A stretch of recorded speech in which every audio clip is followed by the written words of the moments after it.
Hi, everyone. Hope everyone is having a good morning so far. I know time is timely, so we're going to get started. So I'm just going to quickly introduce myself. My name is Chloe. I am the Director of Academic Success here at Nectar, and I'm super excited to moderate our Teaching with Nectar instructor panel.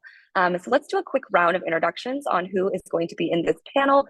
I'm going to pass it over to George.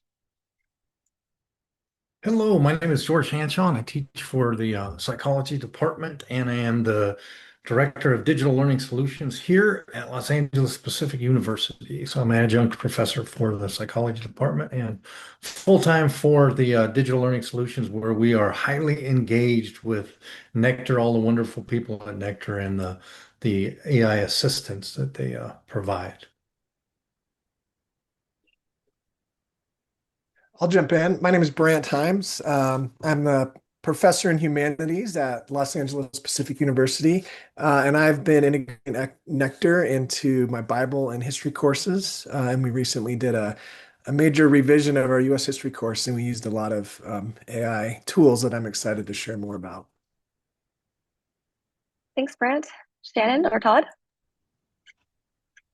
I'm happy to go. My name is Shannon Hunt. I am the lead faculty for the Applied Psychology Program here at Los Angeles Pacific University. We have been using AI in some really cool ways that I'm excited to share with you guys today in our psychology program. And I am Todd West. I teach in the English department at LAPU, and let's see, I'm excited to share what I do in the English program with Spark. All right, awesome. So as you all can see, we have a stacked group with us today. So I'm super excited to dive into this discussion. For those who may not be familiar with what is Nectar, Nectar is AI infrastructure that is designed specifically for higher education. And so what essentially does is Nectar AI enabled educators to create these custom AI assistants that are trained on your course content and really designed to scale support for your students. And so for this discussion today, we're going to have all these faculty here share a lot more about what they've been doing, how they've been implementing Nectar, what's been going on, what challenges they've been facing, how are students reacting to it, all of that good stuff. And if you're interested in learning more about Nectar after this discussion, I'm going to encourage you to attend our session later this morning at 11 a.m. Kathy, our VP of Business Development, is actually going to do a Nectar AI demo where she's going to go through all of the product features, how to create those assistants, how you can set this up at your institution. So as we're going through this discussion, if you have any questions regarding to the product, I'm going to ask that you hold those questions during that session. We're going to focus this discussion all on all things implementation. Now, before we dive into the actual discussion in itself, I wanted to just quickly highlight our LAPU case study. And I think this is really what blew up Nectar, is exactly what started here. So we developed Nectar AI back in 2024, and LAPU is one of the first schools that beta tested Nectar. And so we wanted to essentially evaluate the impact of these AI assistants. So we did a match pair study where we compared student outcomes from courses that had access to Nectar AI, specifically under literature and psychology, versus courses who did not have access historically to Nectar AI. And the results from one semester were amazing. We saw a 20% increase in GPA, a 13% increase in average final scores, a 36% increase in motivation, and 13% increase in self-efficacy. And these results really, I would say, like I said, put Nectar really on the map. These are results actually posted currently on an open praxis research paper, which I will drop into the chat if anyone here is interested in learning more. But really, this research has inspired a lot of the pilots that we've been doing with other customers all across the board to really evaluate, to understand the impact of these AI assistants. And I'm super excited to have the faculty here share a lot more about their experience in detail. So I'm going to stop sharing my screen and we're going to switch over to our discussion here. So during this time, if you have any comments, feel free to drop it through the chat. I am going to leave some time at the very end for any questions from the audience, but we're going to get started with just kind of talking through how this implementation started. And I'm going to start with George here. So, with all the AI tools that are currently out there, how did you choose Nectar AI? What made you choose it versus all of these other tools? That's a great question because there were a couple others that we were actually testing together, kind of going head to head. And the big reason was, so you saw the results from the study. So we had access to the data scientists at Nectar. We had access to Kavita and Jordan, who are the founders, who know a lot about artificial intelligence. So it's a fantastic tool. But what made the difference for us was the people and how we were allowed and enabled to implement it because we have control over the prompt, each individual prompt and how it acts. So by giving that flexibility and that level of access is what just brought us right over to Nectar because none of the others gave us that level of interaction. Is that the right word for it? So just really how it works, how we're able to control it within our courses, because we didn't want it to be like Chat GPT, copy and paste, and we're done. We want it to actually help with learning. And we were able to do that. And the reason why we were able to do it so quickly is because the interactions with all the people at Nectar that helped us put them together so they worked well. So that was very cool. It's been a great whole process. And Mike Thanks, said he George. put it together in 6 weeks, from pilot to full implementation in 6 weeks. Him and Ryan Rufner were the main champions for that. It was very cool. Yeah, very, very fast turnaround. Yes. Shout out to Mike and Ryan. Awesome. Brant, did you have any details you wanted to add here as well?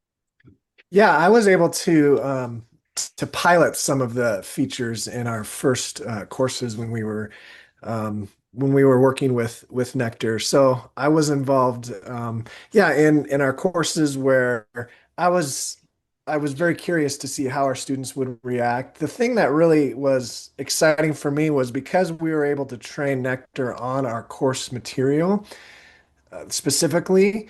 Um, the responses and the learning that was happening and the dialogue that was happening with Spark, with our AI assistant, it was very consistent with how I would have interacted with students. It felt it had a genuineness to it that felt this captures still kind of the ethos of my course, of the university. And so it really kind of alleviated some of that wondering, where is this going to go out and just grab random things? But because we were able to control the data sets it was using and the information, the training material, it brought a lot of confidence, I would say, in how it was being used. Awesome. Thank you so much. And so now that we've, chosen Nectar, I think, and from the pilot, we started small, but the next question is how do we actually implement this across the campus? George, can you share a little bit more about how the implementation was and how we got this into every classroom?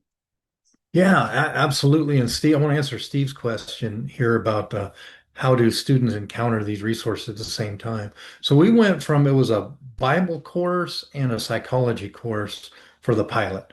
We had one course that had Nectar AI, one course that did not, exact same course, different students, and we compared, right? It was very clear that they worked. So as soon as we found out that they were working, we said we need to implement this fully. If Dr. Herman's on here, he's the one that made the actual decision to do that, which was amazing.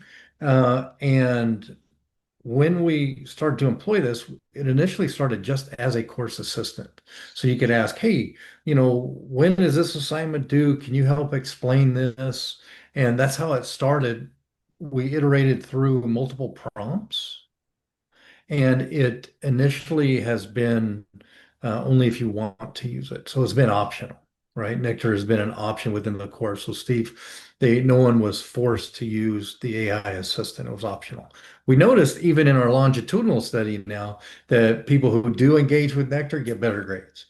And that's awesome because it's Socratic in nature. It does not give people copy and paste sort of stuff. It actually engages them. So we'll chat about that later.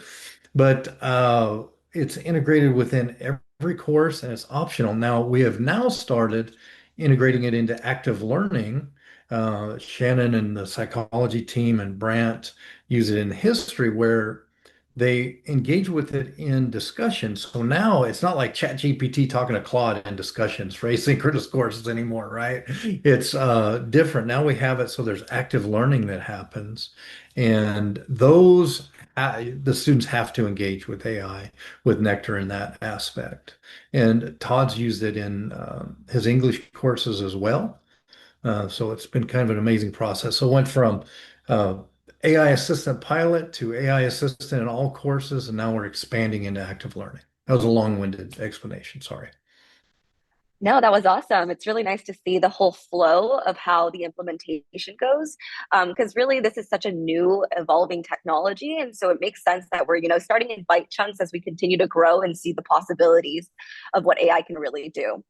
Um, One thing that we've already been talking a lot about is the student experience. So, opening up this to all the faculty here, what has been the student engagement? What has been the student responses to your AI assistants, even specifically in your disciplines as well? And any faculty would like to start, feel free to do so. Yeah, I'll jump in. I would say initially there was some hesitation and maybe even some skepticism. But as students started to engage there, and as a faculty member, I was pleasantly surprised with the deeper learning that I was seeing, the deeper reflection, because Spark, that's what we call our AI assistant, is trained in this Socratic method where there's always an additional question of application and learning and not just spitting out the answers. Students I've noticed, are surprised by kind of the train of thinking that continues to develop, and then they share those. And having taught these classes for a long time, you kind of get used to seeing the same answers over and over again throughout the semesters. And since we've introduced Spark, I see different strands of thought that I hadn't seen before, and that's been refreshing for me. Awesome. Shannon? I'm going to kind of answer this from the active learning aspect of how we are using AI and Nectar right now. So in our psychology program, we have started just initially, and we did a study on this too to see how effective it is. But we are using active AI to create characters that our students engage with and practice these soft skills of psychology. So they are learning how to engage with characters who are trained to represent different clients. Okay. For example, I might have a client who's experienced a crisis, and that character is trained. So students are learning how to interact in real time in a safe and ethically sound way with the character who is going to engage with them. And so it helps them to develop, again, those soft skills of psychology, such as, empathy and using reflection statements and I messages and using open-ended questions and incorporating instructor feedback with them. So I'll talk a little bit more about this later on, but what we're seeing from the study is that it really has very positive impacts, not only on GPA, but also students in terms of perceived belonging at the university and all kinds of things. So some really powerful and notable outcomes from this. But I think initially your question is, how are they responding to this? So this is a standalone assignment in one class that we started with. And they really had some very valuable qualitative feedback in terms of realistic responses from the AI characters, real time thinking on their feet, how to respond in these conversations, being able to develop clinical professional skills. And these are actual comments that students are providing for us on anonymous surveys associated with their experience. So some might have some hesitation just because it's AI driven, but once they practice, what we're seeing in the feedback is that, hey, this has really been beneficial to practice these clinical skills before I'm actually working with real people. Thank you. And Todd? Yeah, I'm a little bit jealous of the psychology program and the history program. In that, for the English program, when the students use Spark, use the AI, it's completely voluntary, and yay for autonomy and choosing if you're going to use it or not. But it's so helpful that I'm thinking that it would be very helpful if it was like worked into some of our assignments already, which it's not. It's completely voluntary. But for example, when my students are struggling, so they write a research paper about a controversy that's related to the workplace. Okay, but if they don't read that, or if they have trouble coming up with like a topic that they could write about, when I tried it out with the AI, it was great. I was able to talk with the AI. What do you know about this? What's a controversy? I don't even know what a controversy is. So, but I was able to talk with the AI in a back and forth way that I think students would find it very helpful. So now I wish they would use it more. Well, thank you so much. I think what all three of you highlight were just like the very differences of how you can integrate AI into your classrooms. We saw heard three very different applications, and there's so much more possibilities outside of that. And that's really what the Nectar team here is designed to also help you do. We understand that there's so many possibilities with what AI can offer, and so we try really hard to work with our instructors to make sure that we've designed a solution that makes sense for them, because really these things are super powerful and can be placed in a lot of different ways in really creative and engaging ways. For example, the psychology example that Shannon shared, that's such a fun way to learn, is really how I see it. All right, so diving in a little bit more details around that, could you share some specific examples on how you've incorporated the AI assistant into your course activities or assignments?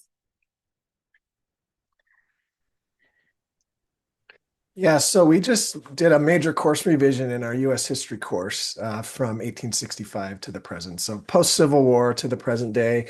And there was a couple skills that really wanted to focus on and particularly help students engage with primary source material. That's an important skill in history. And then also to develop critical thinking and to be able to look at these issues from different avenues. Traditionally, I've done that through kind of the standard history analysis essay. And in the past few years, especially, that's become more and more of ChatGPT answers. And it's, as an instructor, it's frustrating to see that. And so we were looking at this opportunity to how can we create some AI resilient assignments where we can develop these skills of primary source development and critical thinking, maybe in a different way.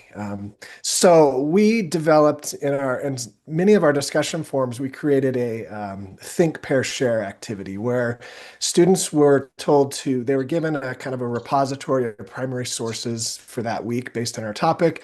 They could go out and pull that primary source, and they were supposed to think about it first, read it and reflect on it. And then they paired up with Spark, who is trained on the history material, have a conversation with Spark about, I think they needed to do about 5 interactions back and forth to learn more about the primary source. And then they shared their learnings in the discussion forum. And that's created some really fantastic discussions, much more nuanced and interesting. Oftentimes discussion forums are a few questions and they end up kind of being the same answers repeated over and over. And with this assignment, students bringing in their learning, sharing the things that they're realizing, I'm seeing a lot more diversity of thought and questions that I wouldn't have, necessarily thought of to ask before that our students are bringing in. So that's one example that's been really interesting. Awesome. Yeah. Shannon, And go ahead. I mentioned earlier, I'm going to kind of stick with the active learning AI because you guys are covering Spark really well. And just to give you some ideas of how we're using this in psychology, and if you come later to one of the presentations at 9:30, I'm going to give you a demonstration so you can figure out how you can use that in your own organization and school too. But beyond the AI character, we have the AI character now in crisis counseling and intervention class, okay? But also we just revised our motivation class, which has students from multiple different programs. So we also incorporated AI characters in that class for students as an assignment. So this is not voluntary. They are going to be doing this. They're practicing motivational interviewing with an AI character that is trained based on 4 different fields. Business, so someone who is trying to consider maybe a new job path. We have health sciences, so someone who is struggling with quitting smoking. We have education, so a teacher who's trying to use motivational interviewing with a high school student who struggles with motivation in math class, don't we all? Sorry for all those math people out there, but also, a clinical conversation too, and as someone trying to manage their anger. So we're using these characters as, again, opportunities to practice these skills that they're going to be using in the field, in this case, motivational interviewing. In another class that I'm just in the midst of revising, our capstone classes. So for our capstone classes, some of our students are doing what's called a psychoeducation project. What we're going to have students do for this is to actually themselves train an AI bot on content for their topic and population. So let's say that a student chooses PTSD in the veteran population. So they're going to train the AI bot with all kinds of credible research on PTSD and veterans, okay? And so they're going to be submitting this, we're going to practice, but we're also going to be having students use those AI bots in discussion. So their colleagues are going to be asking questions to the AI bot that they trained based on that information. So students are using relevant skills that they're going to be using in the field. And we have to keep up with the AI technology, our students do, in order to develop professional competencies that they're going to use in the future. So we're trying to integrate things with AI assignments that they're going to be using now and in the future. So this is another creative way that we can use Nectar and AI within our course rooms. Yeah, and I just wanted to add on, along with the interviewing skills that you've done, we've trained in the history course historical figure bots, and we have a couple of assignments where students pick a historical figure, Martin Luther King Jr. or something, and that bot has been trained around Martin Luther King Jr.'s, persona and his primary source material, and then they have this interview and they learn more about that figure, and then they share out and kind of report on what they're learning. I really think these active learning pieces are what are some of the most exciting ways that we're finding to use Nectar. And one thing, if somebody could, Todd, maybe you could expand on this, or Brant, is so we have the AI resiliency built in because they're engaging with it and we're asking them to. But you also ask them to write in their own voice as well. That Yeah, was kind of cool. yeah, that's been an important thing. One of the things that we've struggled with, and I'm sure, Todd, I'd love to hear you a little bit on this as well, is with the kind of the proliferation of AI and ChatGPT, you start to notice things are sounding the same, and students become less confident in writing because they kind of pull it. And so we're really trying to lean into encouraging students to find and use their own voice. And that means, particularly in discussion forums, not, I recognize when there's grammar errors that's actually a student, and that's okay, for example. But even but even beyond that, helping students to engage with the technology and with these great resources, but then finding ways to equip them and empower them to use their own voice. That's going to be, I think, one of the really important lessons of moving forward with this technology. Brant, I would add to what you said there in the English classroom. A lot of the and I usually teach the research writing class, but it's they say, I say. How do I bring my voice into a research paper? And I'm finding all these great outside sources, and they all sound terrific. And so, where do I, as a student, come in? And one thing I like about the technology is it's always asking, well, what do you think? It's always at, well, what do you think? So it's really sort of empowering the student to not be passive, be Mhm. active, engage. And so this is a great thing in the writing classroom. Absolutely. Thank you so much. And I think you've all highlighted some few important points that I kind of want to reiterate. I think one thing I wanted to mention with what Shannon was talking about was these AI assistants have, well, while it's really amazing in teaching the content that you're teaching, it's also simultaneously preparing students for an AI world or AI career, because there's so much skills when it comes to interacting with these assistants, even creating assistants, creating the knowledge base that are essential skills that they're actually going to need when they step out of, the university and want to do whatever career they want to pursue in the future. So it's really great to have students be exposed to these skills now in their learning, so it doesn't become something else that they have to kind of take on in the future. And then one thing that I think everyone was noting was also the the awareness of the challenges with using AI. We know that there's definitely harm when it comes to using AI if it's not being controlled or being monitored.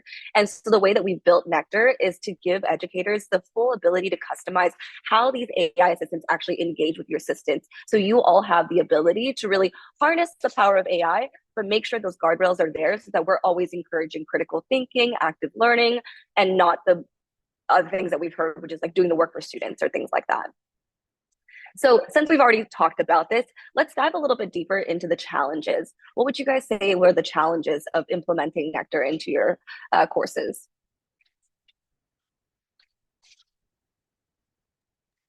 And George, do you want to start? Yeah, I'll jump in on that one. You know, getting students to use it voluntarily, because initially AI is still new in the higher education world, right? It's still new. It still has that new car smell to it, right? So some students are still hesitant to use it because we've received feedback sometimes that, well, it's against the policy when it's not against the policy. We actually embed it within the classroom, right? So it's just overcoming the communication barriers about it is the biggest thing that I see. So it's not really from the tech side, it's from the human side is where the barriers are from my perspective, because we have about I want to say a 38% usage rate when it's voluntary. And when students are getting significantly higher grades when they use Spark versus not, we would love to have 100% everybody getting better grades. So it's interesting how that is transpiring. So we really want people to use it and use it well, and just kind of overcoming that initial, how I guess a lot of higher ed was anti-AI. And let me say, if you're anti-AI, that's fine, but if you're trying to block it, you've already lost. So so you may as well embrace good tools that you have control over, like Nectar, and communicate the importance of using it and communicate how important it is to use it, because these are skills. AI is a skill set that they need. I wanted just to kind of piggyback on what George was saying here. If you were to sit in our faculty meetings for a year prior to us actually launching this, you would have heard George bringing us data and statistics and research about the usability and the necessity of incorporating AI into our classrooms. And I think it does take a while for us to transition to a new way of thinking as educators in order to figure out how do we make the classroom the very best learning environment for our students. So we did have to talk about it and hear about it and slowly move into it for a while. But now we're here and we have full buy-in, and we see the amazing advantages of it for our students, for our classrooms, for the content, our curriculum. I mean, it's really great. But I just wanted to mention that, George, because I want to thank George for kind of gently and sometimes shoving us in the right direction. And we all are on board now. And it was really beneficial because now we see the great outcomes from it. But in terms of challenges, again, I'm just going to kind of stick on the area that I'm using it most with our students. I would say that it's really very important that we test our AI characters prior to putting it live in our classrooms. Okay, so we are training. When I say we, I mean our digital learning team. They are amazing. They are training. I might give them a profile or a case for the characters, and they build that. So I'm going to test that before I make it live with students. And then some of the things, like we're still kind of tweaking, okay, how do we make sure students can save the whole dialogue and submit it? And I think we figured out all the tweaks for that too, but I think we really have to practice with them. So when students have questions, we are knowledgeable about how to respond to those questions and encourage them and tell them the benefits and how this is useful for them. So I think the preliminary training and user making it user friendly for our students and having really good detailed instructions. Absolutely critical for some students. Most of them are novice users in this. I know I was, and so I had to learn. So look at it from, I know nothing. Do these instructions tell me how to use it? So trying to use that filter when we are preparing students for these assignments. In the English classroom, we talk about how to utilize outside resources to help us with our papers. So we might use tutor.com. We might have a family member or a kind soul who says, "I will help you with your paper. Here's another resource." How can I get that student to take advantage of, oh, I forgot, there are teachers in these classes too. Take advantage of the teacher, whoever. But this is the AI resource, so it's just making students aware. I think it's always a challenge, though. How can I encourage or coerce or whatever a student to do what's good for them, which is, okay, a peer review. That's going to be so helpful. So here's something that could be helpful too. And the data shows that it is helpful. So resources. Um, I fully agree with everything that's just been said here. When I work with other customers, I think one thing that we've ran into and we've noticed is actually the student sentiment being a barrier that you kind of have to work through. And a lot of that comes from the fact that, like, we know how AI was communicated for the last few years. And so students have their own concerns about how it may impact their own academic integrity, or they might just not know what safe usage looks like. And so spending some time doing that pre-work that Shannon was mentioning of, like, what is generative AI? How do they even produce these answers? Where is this information coming from? Why is there bias? Setting the students up with just the tools that they need to be able to effectively use it with very clear instructions can really help guide students to safely use it, and hopefully maybe to even deter them from utilizing other tools out there. Because really, students are just looking for what it means to be safe. I think they also see the value, but they're looking on to us to be telling them, what should I do and how can I utilize this in the best way possible? So really kind of holding their hand in the very beginning and showing them what that looks like in your classroom can really help with adopting, especially in the beginning. Brad, did you want to jump in? Yeah, I just was thinking one thing we did early on is we created a button right next to Spark that's how to cite Spark. And they click on that button and it provides an APA citation on how to use it. And so here's a tool, and we give them, our policy, and we say, yeah, here's how you can cite this resource that you're using. And when I see those citations show up in papers and in the discussion forums, it's encouraging to see students kind of moving into and realizing, this is a tool that we're providing them, and we're going to teach them how to use it ethically and use it in a way that's, yeah. So that's such a cool feature. I don't even think I was aware of that. That's awesome. I want to take a quick moment to see if there's anyone in the audience that has any questions for our panel. If you do, if you don't mind raising your hand, that will help me indicate. Because if not, I have a few other questions prepared. Steve, would you want to come off mute and share your question? Sure. The question that I just posted in there, I was curious to know whether this tool has shown evidence that students are not using all the other tools that we don't want them to use, such as deep research or any other reasoning models that would generate content or do the synthesis and other sort of intellectual work that they ought to be doing themselves.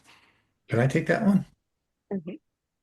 All right, so this is a very cool concept. Now, it's not 100% cut and dry, but we know that students who use Spark articulate what they learned more concretely and more succinctly than those who do not. In other words, they represent scaffolded thinking within end of course survey responses. That means free-form responses where they don't have any boundaries. They're showing that they know this content more deeply, and they've used Spark. Students who have not used Spark, so may have used Chat GPT or whatever, do not write as well as students who use Spark. So that Socratic uh, interactive method is really working well. So it's not final, but we're starting to see that because if you just copy and paste from ChatGPT, you're not learning anything. If you are asked questions and reflect with Spark and then write, you absolutely learn stuff. And it's showing in their free responses and end of course surveys through semantic and thematic analyses. Um, so it's been kind of cool. I love that question. I'll quit being a nerd. Sorry. All right, well, but what just if I may follow up on that, I mean, let's assume that a student who uses, let's say, ChatGPT or any of the other similar models like that don't yet have the skills to engage with that AI entity with the Socratic skills that would elicit the type of responses that are similar to what you would get from Spark. And I'm just wondering if there's anything inherently in Spark that is so advantageous in its design and method of engagement that it's not even worth going to ChatGPT or something else because it's already predisposed to a certain form of dialogue that it doesn't there's no point in wasting your time doing it other ways. I don't know if you can Well, show evidence of that, but I'm curious. yeah, for students who want to learn the topic, it's 100% better to use Spark. For students that want to not learn and just get it done and get through a class, then I don't know on that one. Yeah, I think what makes it such Spark so much better for our students is we train it on the material it can use, and then it has boundaries on it. So it's not going to go out, it's not going to hallucinate, it's not going to, you know, it's going to keep students focused on the topic at hand because we've put boundaries on where it's drawing its training material from. And so us having more control over the training material and then the Socratic method that Spark has to engage with our students. But like George said, we can't when I see students pull in outside work, then it's clear that there's a copy paste happening. And then we have other issues that we've always had to deal with as instructors. But I think the training material that I get to bring in as the faculty member just provides a lot of quality control. Yeah. And to piggy off of that response, I've actually heard similar student feedback from our other customers as well, is that the difference between what students like about Nectar and some of the other tools is the fact that it already knows about their learning objectives, their assignments, and they can directly ask about that information and interact their own content with it. Whereas if they were to use ChatGPT, one, they would have to pay for it. The second part is that they would have to re-upload that content every single time into a conversation just to get that tailored support. Whereas this is something that's designed by the instructor, knows everything about their course. And so that's already preset in there. And so it just kind of makes the interaction and the conversation be a little bit quicker in helping them get the content information that they need. Now, I also know that there's only 1 minute left on the clock. So I wanted to quickly wrap up this panel with just by asking our faculty panel, if you had to give one piece of advice or best practice to other educators who are implementing AI into their classroom, what would that be?